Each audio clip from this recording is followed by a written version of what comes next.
This means more than we think for the San Antonio Spurs.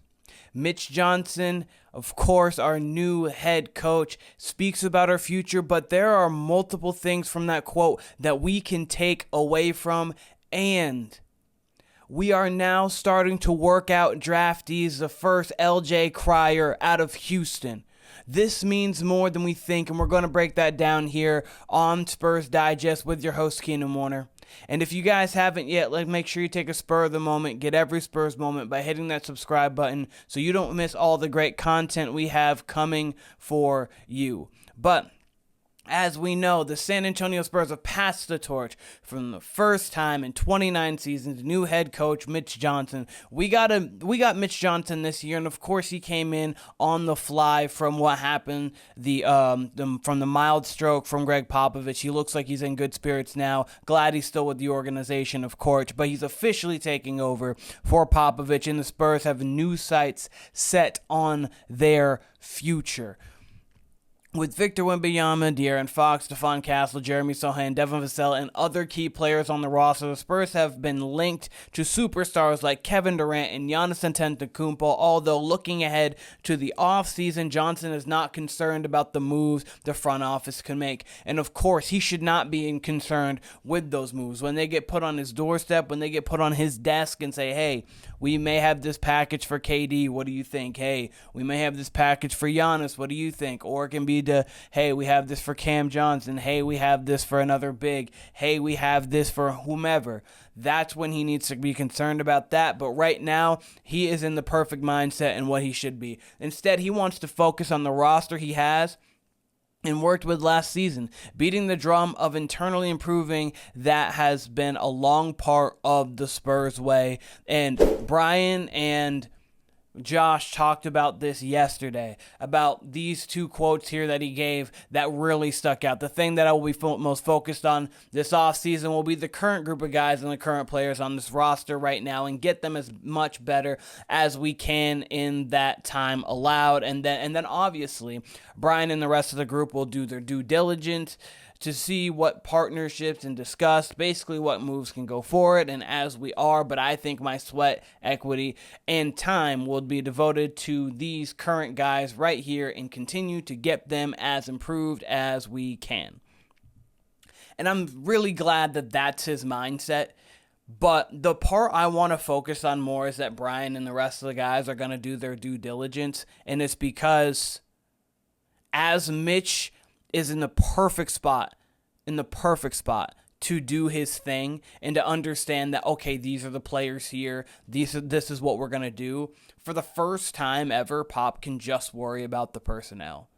Just worry about the players and who's coming in, who's not coming in. He doesn't have to worry about always being like, okay, now I got to work on this game plan. But the thing that gives him a leg up is he understands all those game plans. He's coached all of these players other than De'Aaron Fox for the most part.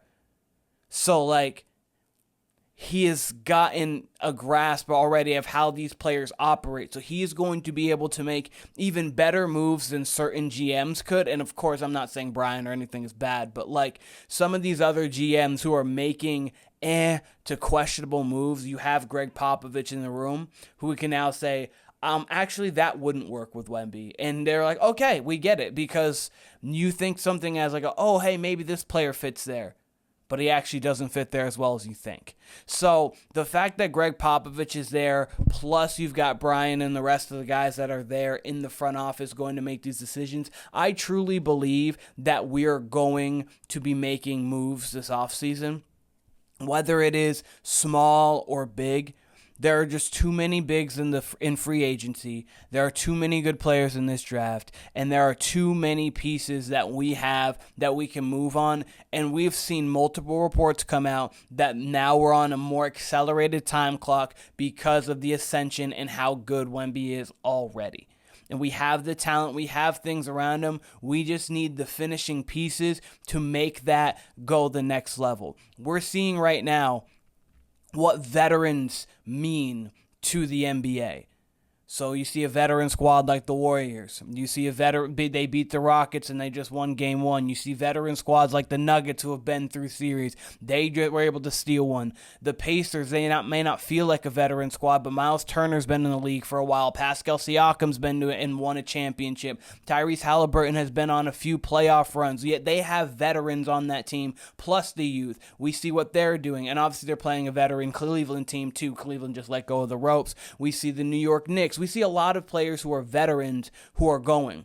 That's what we need to be adding to this roster, and I think we can do a lot of that in the offseason, and we'll see where it goes. And even some collegiate players who are older can be a part of that. But speaking of collegiate players who are older, who we're looking at, the Spurs work out Houston guard L.J. Cryer, Danny Green, and Keldon Johnson hosting basketball camps in Texas, each for like 1st to 12th grade. They're hosting camps. I think that is cool to get two players who have been synonymous with the Spurs for a while, who have been within the organization, but within that state of Texas, helping out. But working at L.J. Cryer, what that means for the San Antonio Spurs is we're already in full draft preparation. With the 2025 NBA draft just a few months, the Spurs have begun working out prospects. According to the report, San Antonio worked out Houston guard L.J. Cryer. And for people who don't know, if you don't watch college basketball, I'm sure people do. I'm sure people know who L.J. Cryer is. But last season with Houston,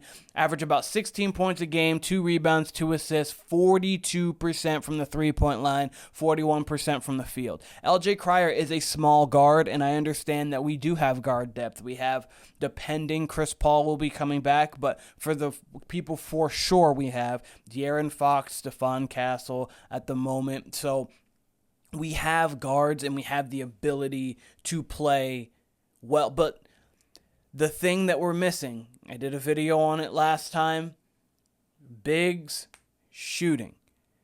This draft has multiple players who can shoot the basketball that we can get. Cryer's not going in the first round. Cryer will be a mid to late second round pick.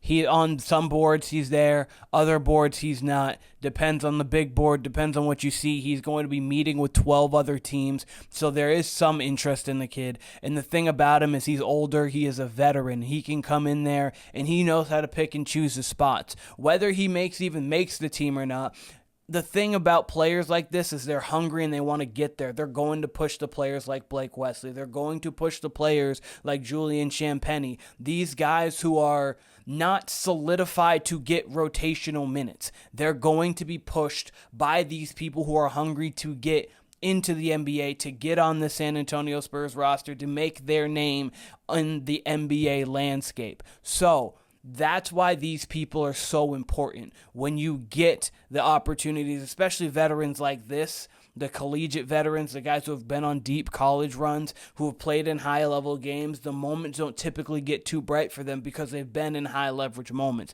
And it may not be the NBA playoffs, but a national championship game's a pretty big deal.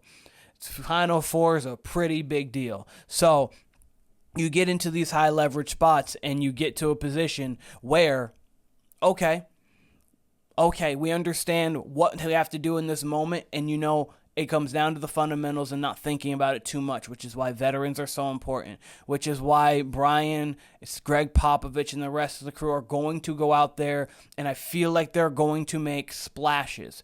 They might not be the Giannis splash. They might not be the KD splash, the fancy name splash, but I think we're going to make multiple splashes this offseason, whether it is getting a guy like, say, a Bobby Portis, a guy who has been there, won a championship, can stretch the floor, can play high-level defense, it can rebound the ball at a high level. Players like that may not look like a splash, but really is a splash.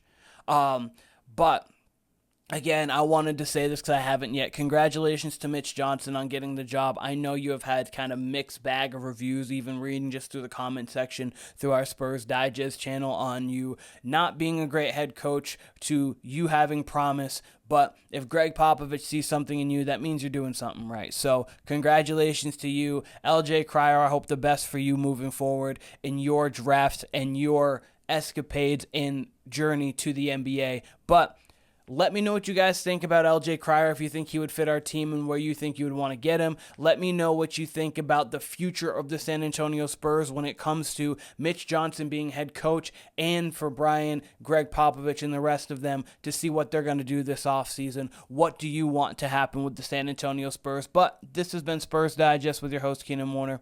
I appreciate all of you guys, and I'll be seeing all of you guys very soon.